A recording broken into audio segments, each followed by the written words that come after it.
同样一道编程任务 ，Codex 收你15美元 ，Cloud Code 收你155，账单差了整整10倍。第一反应，你肯定觉得肯定是 OpenAI 单价更便宜呗？错了，2026年6月的官方价你拉出来对 GPT 5.5输出，每100万 token30美元 ，Opus 4.8反而只要25美元，单价上 Codex 一点不便宜，甚至还略贵。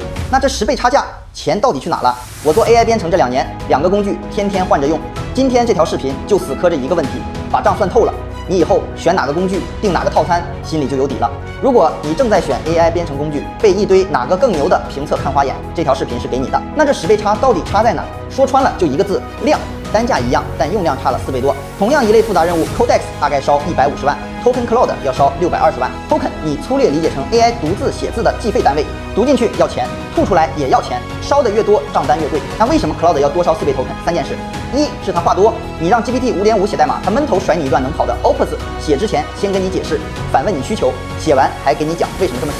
一个闷头干活，一个边干边汇报。二是他读东西特别实在，每读一个文件，每跑一条命令，整段原文塞进去，不做摘要，还一直留着不删。中途要是读了一份上万行的日志，这份日志在后面每一轮对话里接着占位置，接着计费，包袱越背越重。三是他干活较真儿，同一个 bug 主动多翻几个相关文件，查好几遍，反复跟自己确认没搞错，这些再查一遍的动作全在烧 token。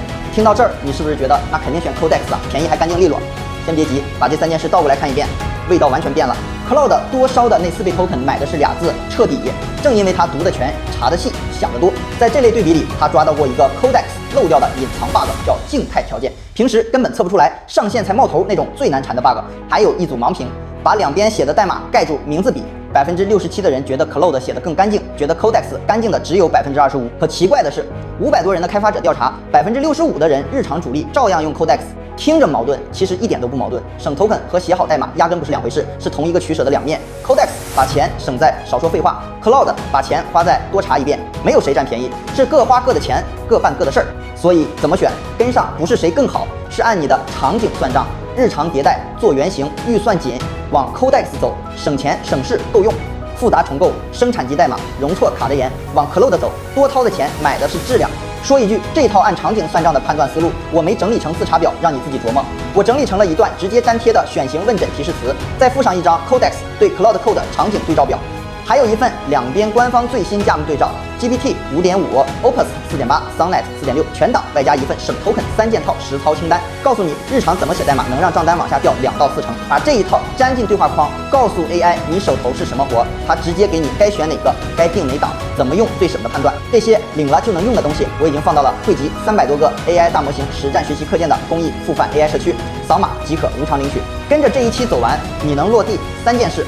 第一件，你手头任何一个编程任务，今晚下班前都能给它配上对的工具，日常活该用谁，关键活该上谁，不会再凭感觉瞎选。第二件，你以后看人吹某某工具便宜1半，或者某某工具碾压谁，能立刻判断他是真把账算明白了，还是只看了单价拍脑袋。这一条能帮你过滤掉一大半 AI 编程领域的噪音。第三件，也是最值钱的，你管 AI 编程的方式会从听别人推荐变成我自己会算这笔账，这2个状态差的不是一点。实话说，这2个工具我自己平时都在用，分着场景用，没有哪个是全能王。这套看场景算账的思路也不是我拍脑袋定的，是被账单坑过，来回切换试过才摸出来的。你也别全照搬，拿去对着你自己手头的活改一改，才是真正的用法。那段选型问诊提示词、场景对照表、官方价目对照、省 token 3件套清单，我已经放到了汇集300多个 AI 大模型实战学习课件的公益付费 AI 社区，扫码即可无偿领取。今晚下班领过去，对着你这周打算干的几个活挨个过一遍，下个月账单就能往下掉。按老规矩送你一句话，我做 AI 编程这2年最实在的一条心法，别问哪个更好，问你这活该花谁的钱。把这句话记住， AI 编程工具对你就从一笔糊涂账变成一笔算得清的账。